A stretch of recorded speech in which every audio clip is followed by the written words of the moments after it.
നൈജീരിയയിൽ തീവ്രവാദികൾ തട്ടിക്കൊണ്ടുപോയ 3 വൈദിക വിദ്യാർത്ഥികളിൽ ഒരാൾ കൊല്ലപ്പെട്ടു. അതേസമയം തട്ടിക്കൊണ്ടുപോയ 2 പേരെ മോചിപ്പിച്ചതായി നൈജീരിയയിലെ ഔച്ചി കത്തോലിക്ക രൂപത അറിയിച്ചു.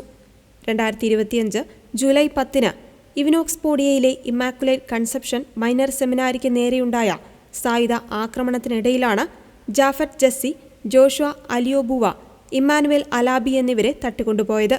ഇവരിൽ ജാഫറ്റ് ജസ്സിയെ നേരത്തെ മോചിപ്പിച്ചിരുന്നു.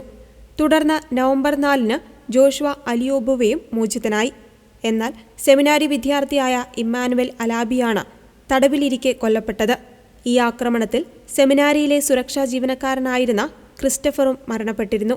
മരണത്തിൽ ദുഃഖം രേഖപ്പെടുത്തിയ ഔച്ചി ബിഷപ്പ് ഗബ്രിയേൽ ജി ദുനിയ രാജ്യത്ത് വർദ്ധിച്ചുവരുന്ന അരക്ഷിതാവസ്ഥ പരിഹരിക്കുന്നതിനായി സുരക്ഷാ ഏജൻസികളോട് ശക്തമായ നടപടിയെടുക്കുവാനും ആവശ്യപ്പെട്ടു.